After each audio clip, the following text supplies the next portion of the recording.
राहुल गांधी जी का इस समय थोड़ा इलाज की जरूरत है। उनका मेंटल हेल्थ चेकअप होना चाहिए।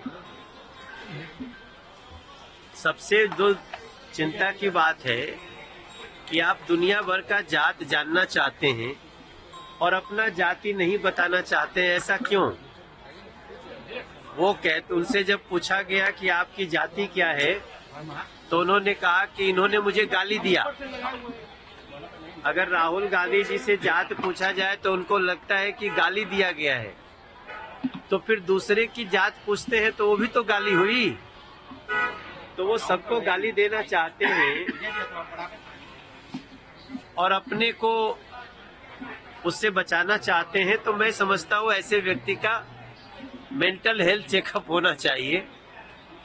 ये देश अपनी प्रतिभाओं से जिसको जो आगे बढ़ना होता है बढ़ता है, और इस देश के हर बच्चे में प्रतिभा है।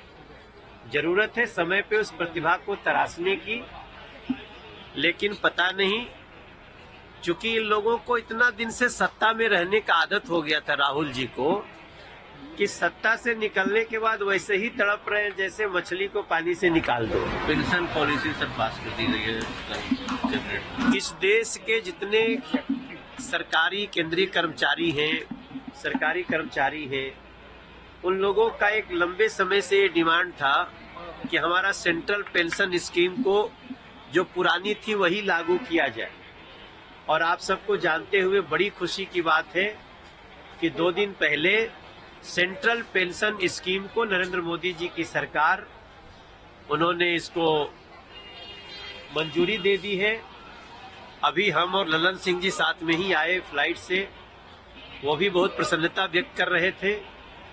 और मैं समझता हूँ ये देश के जितने सरकारी कर्मचारी हैं उनके लिए बहुत ही खुशी की बात है कि जो भी सरकारी कर्मचारी की जब नौकरी खत्म हो रही होगी या जब वो छोड़ रहे होंगे, तो उसके 1 साल पहले जो उनका वेतन होगा उसका 50% उनको पेंशन के रूप में मिलेगा। और ये मुझे लगता है देश के लगभग 10 करोड़ लोगों के लिए, 10 करोड़ परिवारों के लिए एक बहुत बड़ा समाचार है। नरेंद्र मोदी जी को धन्यवाद। राहुल की सरकार है, उसके बावजूद भी बिहार में विकास नहीं हुआ है। सभी मामलों में बिहार पिछड़ रहा है। बेरोजगारी, महंगाई और भी कई सारे मामलों को उठा रहे हैं। देखिए, वो तो खुद भी रहे। एक बहुत बड़ा वादा करके तेजस्वी बाबू आए थे कि हम आते ही 10 लाख लोगों को नौकरी देंगे। काफी 2.5-3 साल रहे, तो 2.5-3 साल में कम से कम 5 लाख को तो दे देना चाहिए था, लेकिन 500 को भी नहीं दे पाए।